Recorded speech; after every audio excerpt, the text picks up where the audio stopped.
Dear students, welcome to our YouTube channel Green Star and I am your host Mr. Dinesh Kumar. और आज हम अपना lecture start कर रहे हैं क्लास +2 का माइक्रो इकोनॉमिक्स, जो हमारा फर्स्ट पार्ट है। अगर आप हरियाणा बोर्ड से रिलेटेड हैं तो आप क्या करेंगे, माइक्रो इकोनॉमिक्स को +2 क्लास में पाएंगे। बट जो CBSE वाले बच्चे हैं वो क्या होगा, अपने माइक्रो इकोनॉमिक्स +1 क्लास में ही पढ़ लेंगे, ठीक है। बट ये टॉपिक सभी के कॉमन हैं, आप इन्हें थोड़ा ध्यान से पढ़ें, इन्हें समझें और अपनी नोटबुक जरूर प्रिपेयर कर लें ताकि आपके इंपॉर्टेंट नोट्स हैं वो तैयार हो जाएं, ठीक है। तो आइए हम जानते हैं माइक्रो इकोनॉमिक्स क्या है। सबसे पहले आपको बताता हूँ मैं कि जो हमारी इकोनॉमिक्स है उसको 2 पार्ट में डिवाइड किया गया है। ये किया है हमारे बहुत बड़े इकोनॉमिस्ट रहे हैं रैगनर, फ्रिश। उन्होंने क्या किया, हमारी इकोनॉमिक्स को 2 पार्ट में डिवाइड कर दिया, एक माइक्रो इकोनॉमिक्स और दूसरा मैक्रो इकोनॉमिक्स। अगर बात करें माइक्रो इकोनॉमिक्स की, ये जो माइक्रो इकोनॉमिक्स वर्ड में जो माइक्रो वर्ड आपको दिख रहा है, ये माइक्रो वर्ड कहाँ से लिया गया है, एक ग्रीक लैंग्वेज है, ग्रीक लैंग्वेज है, ठीक है। और उस ग्रीक लैंग्वेज का एक वर्ड था माइक्रोज, माइक्रोज था, और माइक्रोज वर्ड से क्या बना, माइक्रो बना, यानी कि इसका मतलब होता है स्मॉल। स्मॉल मतलब छोटा। अगर आप क्या करते हैं, स्मॉल मतलब छोटे पैमाने पर स्टडी करते हैं इकोनॉमिक्स में, तो वो क्या कहलाता है, माइक्रो इकोनॉमिक्स कहलाता है। और अगर बात करें मैक्रो की, वो जो वर्ड है ग्रीक लैंग्वेज का ही है, बट वो कौन सा वर्ड है, मैक्रोज वर्ड से लिया गया है, और इसका जो मतलब होता है वो होता है लार्ज।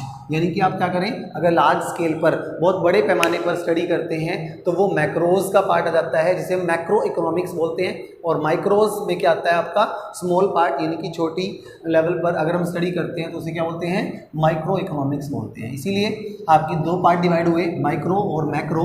और ये जो हमारे इकोनॉमिक्स थे रैगनर, फ्रिश, उन्होंने इसको क्या किया, इकोनॉमिक्स को 2 पार्ट में डिवाइड किया। पहले हमारे जो सिलेबस में है वो क्या है, हमारा माइक्रो इकोनॉमिक्स है, तो पहले हम उसको पढ़ेंगे। माइक्रो इकोनॉमिक्स में हम किन सब्जेक्ट्स को पढ़ेंगे, क्या क्या हमारे टॉपिक्स रहेंगे, उससे रिलेटेड आज हम बातें करने वाले हैं। सबसे पहले बात ये करते हैं कि माइक्रो इकोनॉमिक्स में कुछ इकोनॉमिक्स की डेफिनेशंस दी गई हैं।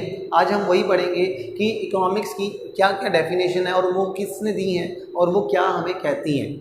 सबसे पहले बात करते हैं हमारी फर्स्ट डेफिनेशन, जो है हमारी वेल्थ डेफिनेशन। वेल्थ डेफिनेशन जो थी वो हमारी दी गई थी, हमारे बहुत बड़े इकोनॉमिस्ट रहे हैं जिनका नाम है एडम स्मिथ। अब एडम स्मिथ कौन थे, इन्हें क्या कहा गया था, फादर ऑफ इकोनॉमी। अब एक फादर ऑफ इकोनॉमी कहना इतनी छोटी बात तो है नहीं। हाँ जी, फादर किसे कहा जाता है, मतलब जन्मदाता। यानी कि इकोनॉमिक्स की सबसे पहली डेफिनेशन और इकोनॉमिक्स की जो सबसे पहले बारे में बात, उसके बारे में जो बातें की गई, डिस्कशन किए गए, उसके बारे में समझा गया, पढ़ा गया, वो किसके द्वारा दिया गया था, ये कंसेप्ट हमारे एडम स्मिथ के द्वारा दिया गया था, जिन्हें फादर ऑफ इकोनॉमिक्स भी कहा जाता है। उन्होंने क्या किया था, 1776 में वेल्थ ऑफ नेशन नाम की एक बुक लिखी थी, और उस बुक के अंदर वेल्थ ओरिएंटेड डेफिनेशन दी गई है। वेल्थ डेफिनेशन क्या कहती है कि वेल्थ क्या है, ये कैसे इसको बढ़ाया जा सकता है, कैसे इसमें ग्रोथ डेवलपमेंट की जा सकती है। तो इसे हिंदी में कहा जाए तो वेल्थ का मतलब होता है धन। तो धन क्या है, धन कैसे बढ़ाया जा सकता है, इसके अंदर किन चीज़ों को इंक्लूड करना होता है, तो ये कहलाती है हमारी wealth definition, given by Adam Smith in 1776। उसने बहुत बड़ी बुक लिखी थी, इसीलिए इन्हें फादर ऑफ इकोनॉमिक्स भी कहा जाता है, एडम स्मिथ, ठीक है। मेन इंपॉर्टेंट चीज़ उसने यही बताया था हमें कि वेल्थ डेफिनेशन वो डेफिनेशन है जो वेल्थ यानी कि हमारी प्रॉपर्टी। अब वेल्थ क्या होती है हमारी, हमारे पास क्या है, मशीन है, बिल्डिंग है, हमारे पास कैश है, बैंक बैलेंस है, हमारे पास जो भी सामान है, हमारे पास जितने भी मटेरियल है, सारा का सारा क्या है, मेरी वेल्थ है। और ये वेल्थ क्या है, कहाँ से आती है, कैसे इसको बढ़ाया जा सकता है, अगर मैं इसके बारे में स्टडी करता हूँ, डीपली डिस्कशन करता हूँ, तो वो मेरा क्या कहलाता है, एडम स्मिथ के द्वारा दिया गया डेफिनेशन, वेल्थ डेफिनेशन, और वही होती है हमारी इकोनॉमिक्स, ठीक है। बात करते हैं second definition, material welfare definition.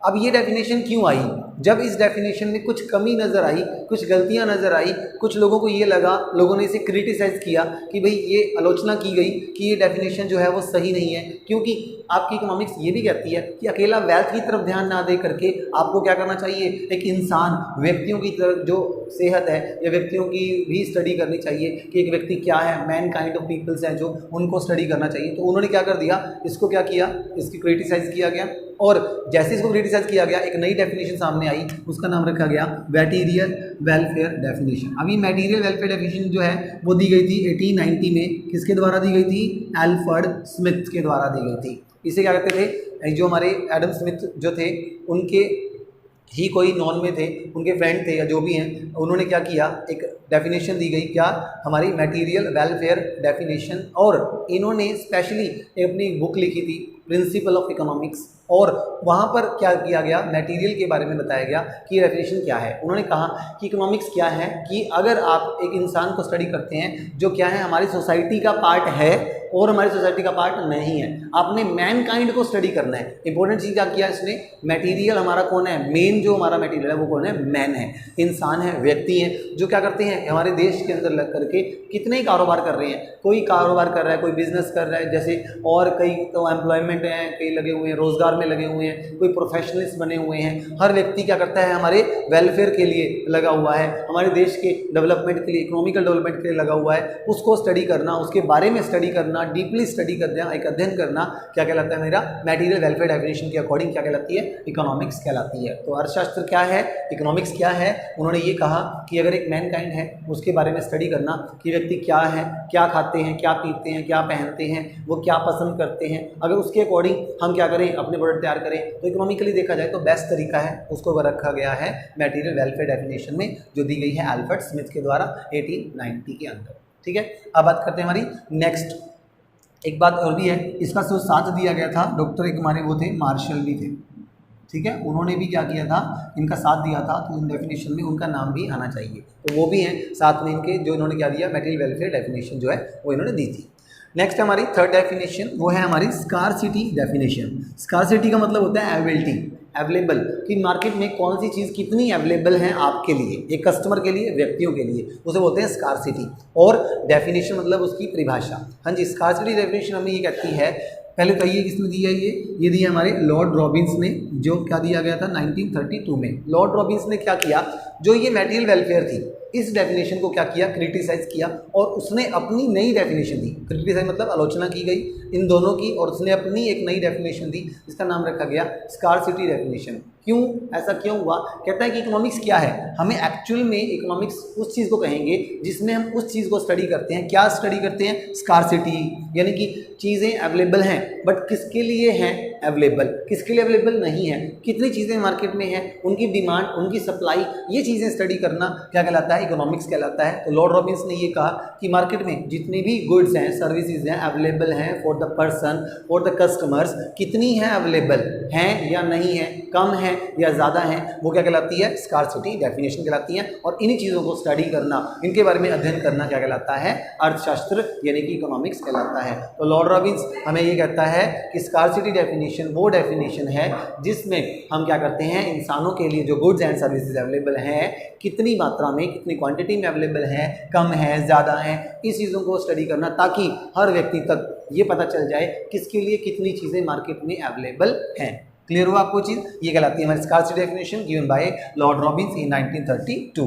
हाँ भाई, नेक्स्ट और लास्ट हमारी जो डेफिनेशन है वो है ग्रोथ ओरिएंटेड डेफिनेशन। हाँ जी, ये जो डेफिनेशन है, ये डेफिनेशन द बेस्ट डेफिनेशन मानी गई। क्यों, क्योंकि इस डेफिनेशन को देने वाले थे हमारे पॉल सैमुएल्सन। 1970 में पॉल सैमुएल्सन के द्वारा ग्रोथ ओरिएंटेड डेफिनेशन दी गई, जिसके लिए उन्हें the American Nobel prize award भी मिला। यहाँ तक कि उन्होंने विनर ही मान लीजिए, सभी लोगों में से जितने भी नॉमिनेट हुए थे, सब में से पॉल सैमुएल्सन को चुना गया उनकी डेफिनेशन के लिए। इसीलिए उन्हें क्या मिला, इसके लिए एक स्पेशल नोबेल प्राइज़ अवार्ड मिला था इन्हें, ठीक है, विनर थे ये उसके। इन्होंने क्या किया था, इकोनॉमिक्स को इस तरह से डिफाइन किया कि उनकी डेफिनेशन को क्या मिला, एक नोबेल प्राइज़ मिला। उनकी डेफिनेशन का जो नाम था वो था ग्रोथ ओरिएंटेड डेफिनेशन। अब उसने कहा क्या, उन्होंने ये कहा कि आज हमारे पास जो रिसोर्स हैं वो क्या हैं, लिमिटेड हैं, सबके लिए चीज़ें अवेलेबल नहीं है। तो रिसोर्स क्या हुए, लिमिटेड हुए, और हमारी जो मीन्स हैं, साधन हैं जिनसे हम प्रोडक्शन करते हैं वो तो है हमारे लिमिटेड। और जो वांट्स हैं, आवश्यकताएं हैं, आज लोगों को क्या नहीं चाहिए, क्या नहीं चाहिए, लोगों की आवश्यकताएं, वांट्स जो हैं वो अनलिमिटेड हो चुकी हैं। हाँ जी, इसको मैं ये लिख सकता हूँ कि जो हमारी वांट्स हैं ठीक है, वो तो क्या है हमारी अनलिमिटेड है, ठीक है, अनलिमिटेड वांट्स है हमारी, और प्लस हमारे पास जो रिसोर्स हैं, मींस जिसको हम बोलते हैं रिसोर्सेज, और वो क्या है हमारे लिमिटेड है, सबके लिए हर चीज़ अवेलेबल नहीं है। अब इंपॉर्टेंट चीज़ आती है इन दोनों को ध्यान में रखते हुए, जो मेन वर्ड हमारा आता है और वो है हमारा चॉइस, यानी कि आपको चूज करना पड़ता है। अगर आपके पास 100 रुपए है ना, तो आपको चूज करना पड़ेगा कि मैं 100 रुपए से सबसे पहले क्या खरीदूं, बाद में क्या, अगर बचता है तो पैसा, बाद में क्या। अब हर कोई चाहता है कि मैं उस चीज को चूज करूं जिसमें मुझे क्या मिले, हाँ जी, इंपॉर्टेंट चीज, मैक्सिमम सेटिस्फैक्शन।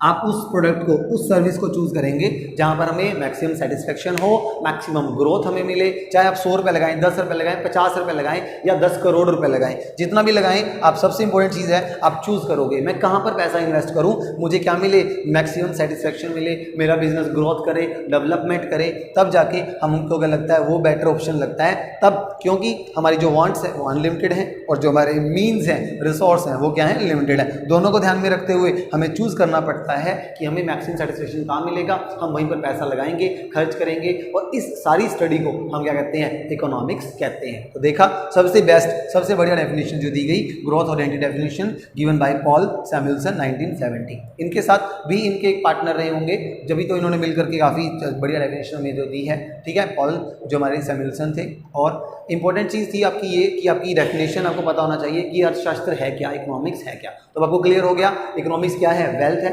वेल्थ के बारे में पढ़ना, समझना, पैसा क्या है, धन क्या है, कहाँ से आता है, कैसे इसको डेवलप कर सकते हो, कैसे इसकी ग्रोथ कर सकते हो।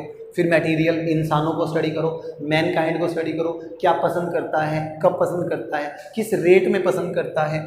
फिर स्कार्सिटी डेफिनेशन, चीज़ें अवेलेबल हैं बट सबके लिए अवेलेबल नहीं है, कौन व्यक्ति कितने रुपए में उसे खरीदना चाहेगा, कब उसे खरीदना नहीं चाहेगा, वो चीज़ें स्टडी की गई। और लास्ट में full and final choice problem, कि चॉइस आपको पता करनी है कि द बेस्ट चीज़ आपके लिए क्या है, मैक्सिमम सेटिस्फेक्शन आपको कहाँ मिलता है। तो ये थी हमारी डेफिनेशन ऑफ इकोनॉमिक्स, ठीक है। आपने जब डेफिनेशन पढ़ ली इकोनॉमिक्स की, उसके बाद जो हमारा पॉइंट निकल के आती हैं वो आती है हमारी इंपॉर्टेंस ऑफ माइक्रो इकोनॉमिक्स। हाँ जी, आपने जब इतना इकोनॉमिक्स में पढ़ लिया, तो अगर मैं सिंगल लेवल पर स्टडी करता हूँ, जैसे एक प्रोडक्ट की बात करें, एक कंज्यूमर की बात करें, एक फर्म की बात करें, छोटे लेवल पर अगर मैं स्टडी करता हूँ तो वो क्या कहलाता है, मेरा माइक्रो इकोनॉमिक्स कहलाता है। तो आइए जानते हैं माइक्रो इकोनॉमिक्स की कुछ इंपॉर्टेंस। पहली इंपॉर्टेंस क्या कहती है, operation of an economy. Operation होता है कार्य। अगर एक अर्थशास्त्र की बात करें, इकोनॉमिक्स की बात करें, तो वहाँ पर अगर आप क्या करना चाहते हो, एक देश की इकोनॉमी को स्टडी करना चाहते हो, उसके बारे में जानना चाहते हो कि वहाँ पर कौन कौन लोग कार्य कर रहे हैं, क्या काम कर रहे हैं, उस देश में कैसे इनकम कमाई जा रही है, कैसे खर्चे हो रहे हैं, कहाँ पर हो रहे हैं, तो उस देश की सारी इकोनॉमी को अगर आप स्टडी करना चाहते हो तो छोटे लेवल पर पहले स्टडी करना पड़ेगा आपको। छोटी छोटी फर्मों को लेकर, छोटे छोटे कस्टमर को लेकर के पहले उनको स्टडी करें, फिर आप पूरी इकोनॉमी के ऑपरेशन को समझ सकते हैं, जान सकते हैं कि पूरे अर्थशास्त्र में क्या चल रहा है, कैसे किस देश की इकोनॉमी डेवलप कर रही है या नहीं कर रही है, किस तरह से वो कहाँ पर लाई करती है, ठीक है। तो ये चीज़ें हम स्टडी तभी कर पाएंगे जब आप माइक्रो इकोनॉमिक्स के बारे में अच्छे से जानकारी प्राप्त कर लेंगे। नंबर 2 आता है हमारा प्रेडिक्शन। प्रेडिक्शन क्या होती है, प्रेडिक्शन होती है भविष्यवाणी। हाँ जी, भविष्यवाणी क्या होती है, आपने ये चीज़ देखी होगी, बड़े बड़े इकोनॉमिस्ट क्या करते हैं, वो अंदाज़ा लगाते हैं, पुराने आंकड़ों को देख करके एनालाइज करते हैं और आने वाले टाइम की, फ्यूचर के बारे में वो बता सकते हैं। जैसे देखिए, एक कंपनी है, उसकी सेल्स की बात करते हैं, एक बार थी उसकी सेल 1 करोड़ रुपया, फिर उसी अगले साल 1.5 करोड़ हुई, फिर उसकी 2 करोड़, फिर 3 करोड़, फिर 2.5 साढ़े 3 करोड़। तो आप इसको देख के अंदाज़ा लगा ही रहे हैं कि वो कंपनी लगातार क्या कर रही है, ग्रोथ कर रही है, जिसकी सेल लगातार बढ़ती जा रही है। तो ऐसे केस में आप उस कंपनी में पैसा लगाने के लिए बिल्कुल आसानी से तैयार हो जाते हैं, क्योंकि ये इकोनॉमिकली क्या दिख रहा है आपको, ये कंपनी द बेस्ट जा रही है। तो अगर आप माइक्रो लेवल पर स्टडी करते हैं, छोटी छोटी बिजनेस को, छोटी छोटी इंडस्ट्रीज को स्टडी करते हैं, मान लीजिए इंडिया है, इंडिया की छोटी छोटी कंपनियाँ हैं, बहुत स्मॉल स्केल की जो इंडस्ट्रीज हैं वो बहुत बेस्ट प्रॉफिट कमा रही हैं, अच्छा लाभ कमा रही हैं, तो वो क्या करती है, फॉरेनर्स को अट्रैक्ट करती है, वहाँ के बाहर के लोग यहाँ इंडिया में आते हैं और अपना पैसा यहाँ इन्वेस्ट करने को तैयार हो जाते हैं। तो प्रेडिक्ट करते हैं कि आने वाले टाइम में बेहतर लाभ उनको मिलने वाले हैं, तब वो इस देश में पैसा लगाने के लिए तैयार हो जाते हैं। तो माइक्रो इकोनॉमिक्स में प्रेडिक्शन करने में आपको बेनिफिट मिलता है, सावधानियाँ से अगर काम करें तो आपको हर चीज़ बेस्ट आपको मिल सकते हैं, ऑप्शन आपको मिल जाएंगे। नेक्स्ट पॉइंट है इकोनॉमिकल पॉलिसीज, हाँ जी, इकोनॉमिकल पॉलिसी कौन तैयार करता है? हमारी गवर्नमेंट तैयार करती है। हर साल हमारी बिजनेस की नीतियाँ बदलती रहती हैं, अर्थशास्त्र की पॉलिसी नीतियाँ बदलती रहती हैं। और वो किस वजह से बदलती हैं? जब हमारे जो छोटे छोटे बिजनेस हैं, कस्टमर्स हैं, उनका टेस्ट, उनका प्रेफरेंस, उनका जो भी कंपटीशन लेवल है, हर तरह से उनमें बदलाव आते रहते हैं। उसी वजह से हमारे देश की इकोनॉमी भी बदलती रहती है, अपनी नीतियाँ बदलती रहती है। तो सरकार को नीति बदलने में हमारी हेल्प करता है कौन? Micro economics. जब आप छोटे लेवल पर एक कंज्यूमर को, एक छोटी फर्म को स्टडी करते हैं, तो आपको हमारे जो देश की जो गवर्नमेंट है उनको पॉलिसीज़ बनाने में क्या मिल जाती है? काफ़ी हेल्प मिल जाती है। तो इकोनॉमिकल पॉलिसी बनाने में आपकी हेल्प करता है कौन? Micro economics. नेक्स्ट है हेल्पफुल इन द इंटरनेशनल, आपका इंटरनेशनल ट्रेड। अगर आपको अंतर्राष्ट्रीय व्यापार करना है, यानी कि जब एक देश दूसरे देश, चाहे अमेरिका हो या फिर कोई कनाडा वगैरह है, ऑस्ट्रेलिया है, इटली है, दूसरे देशों के साथ हमारा देश इंडिया अगर जुड़ता है, व्यापार करना चाहता है, तो उसके देश के में जा करके हम माइक्रो लेवल पर पहले स्टडी करेंगे, सूक्ष्म लेवल पर, छोटे पैमाने पर, तब जाके हम अपना बिजनेस वहाँ उस देश के साथ सेटअप करते हैं, इम्पोर्ट एक्सपोर्ट के लिए सोच सकते हैं। तो इम्पोर्ट एक्सपोर्ट करना है इंटरनेशनल ट्रेड के लिए, क्या चल रहा है उस देश की, डॉलर्स हैं, यूरोज हैं, उस देश की करेंसी कन्वर्जन रेट क्या चल रही है, हमारे इंडिया के मुकाबले में वो देश कैसा चल रहा है, तरक्की कर रहा है, बढ़िया तरीका है, अच्छे काम कर रहा है, तो ऐसे में हम उससे व्यापार करने को तैयार हो जाएंगे, डील करेंगे। तो ये हमें क्या करता है? इंटरनेशनल ट्रेड करने में हमें मदद करती है हमारी माइक्रो इकोनॉमिक्स। आइए हमारे कंसेप्ट को आगे बढ़ाते हैं। नेक्स्ट और आज का हमारा लास्ट टॉपिक जो रहेगा वो होगा difference between micro economics and macro economics. आप चाहे माइक्रो इकोनॉमिक्स पढ़ें चाहे मैक्रो इकोनॉमिक्स पढ़ें, दोनों में ही डिफरेंस करना बहुत इंपॉर्टेंट है। चाहे आप मैक्रो लेवल पे जब स्टडी करेंगे तब भी आपको ये डिफरेंस तो मैटर करता ही है। माइक्रो और मैक्रो में जो डिफरेंस आपको बताए जा रहे हैं वो आप थोड़ा ध्यान से पढ़ें, अच्छे से समझें क्या होता है। सबसे पहले बात करता है बेसिस ऑफ स्टडी। देखो ये है माइक्रो और ये है मैक्रो। मैंने कुछ पॉइंट्स लिख दिए हैं, हिंट डाल दिए हैं आपके, क्या पहले जो रखा गया वो माइक्रो वाले हैं और उसके बाद मैक्रोज वाले, इसके मैक्रो वाले हैं। तो दोनों में डिफरेंस के मैंने 4 पॉइंट्स बनाए हैं, क्योंकि मैक्सिमम 3 to 4 पॉइंट्स ही आपसे पूछे जा सकते हैं फाइनल एग्जाम्स में।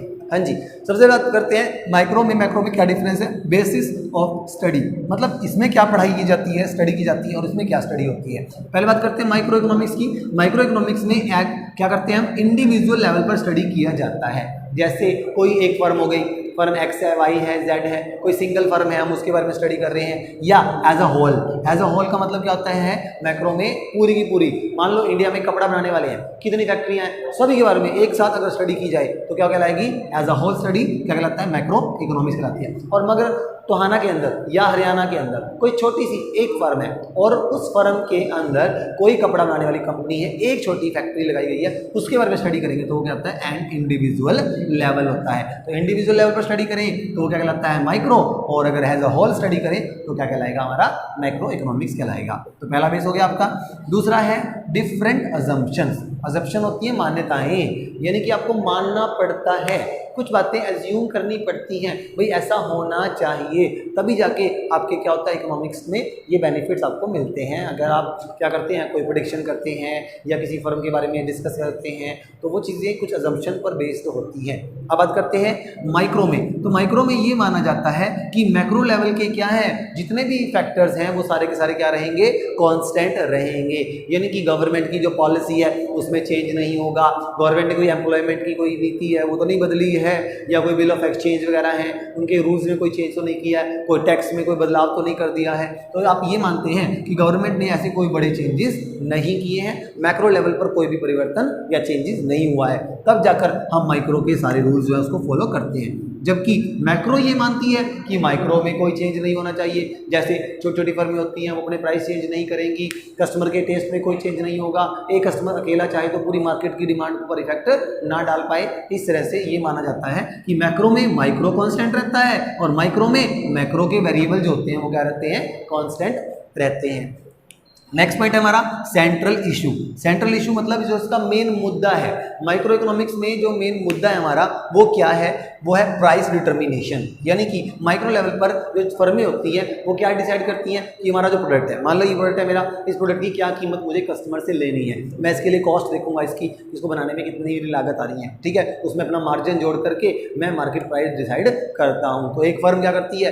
प्राइस डिटर्मिनेशन करती है, प्राइस को फिक्स करती है, कीमत का निर्धारण करती है, यही सबसे बड़ा इशू रहता है हमारा माइक्रो इकोनॉमिक्स का, कि एक फर्म कैसे अपने प्रोडक्ट की क्या करती है, गुड्स की या सर्विसेज की रेट जो है वो डिसाइड करती है। और जबकि बात करें मैक्रो लेवल पर, वहाँ पर हमारा जो मेन टारगेट रहेगा वो रहेगा इनकम एंड एम्प्लॉयमेंट लेवल देखना।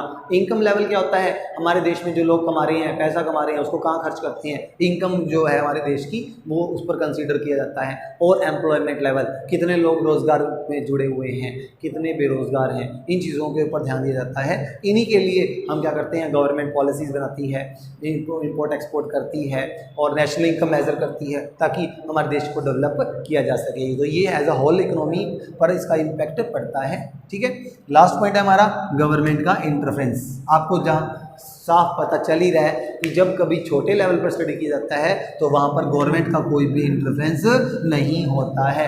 अगर एक छोटी फर्म चाहे तो अपने प्रोडक्ट के क्या प्राइस लेने हैं, कब शॉप ओपन करनी है, क्या नया प्रोडक्ट बनाना है, बिजनेस की फ्रीडम है, किसी भी तरह से आप अपना बिजनेस स्टार्ट कर सकते हो। बट कुछ चीज़ें हैं जिसके लिए गवर्नमेंट से लाइसेंस लेना पड़ता है, अदरवाइज आपको मोस्टली लाइसेंस फ्री शॉप्स आप ओपन कर सकते हैं। और जबकि मैक्रो की बात करें, वहाँ पर गवर्नमेंट का ज़्यादा इंटरवेंशन होता है। सरकार की पॉलिसी, नेशनल इनकम और जितने भी टारगेट्स हैं हमारे, सारे के सारे किस पर बेस्ड होते हैं, गवर्नमेंट बेस्ड होते हैं। इसीलिए गवर्नमेंट का ज़्यादा इंटरफेरेंस कहाँ रहता है, मैक्रो इकोनॉमिक्स में रहता है। तो ये था माइक्रो और मैक्रो में डिफरेंस। तो आपको होप ये क्लियर हो गया। हमारा फर्स्ट चैप्टर जो था हमारा माइक्रो और मैक्रो वाला, दोनों में डिफरेंस आपने कर लिया। माइक्रो इकोनॉमिक्स में आपकी डेफिनेशन हो गई इकोनॉमिक्स से रिलेटेड, और माइक्रो लेवल पर अगर हम स्टडी करते हैं तो उसकी क्या इंपॉर्टेंस हमारी रहती है। तो फर्स्ट चैप्टर में आपके जो इंपॉर्टेंट टॉपिक्स हैं मैंने आज आपको वो करवा दिए हैं। आज आपको माइक्रो इकोनॉमिक्स के बारे में पता चल गया है कि माइक्रो इकोनॉमिक्स क्या है, कुछ इसके स्कोप हैं और इसके अंदर जो सब्जेक्ट मैटर है हमारा वो हम नेक्स्ट लेक्चर में करेंगे। Thank you so much.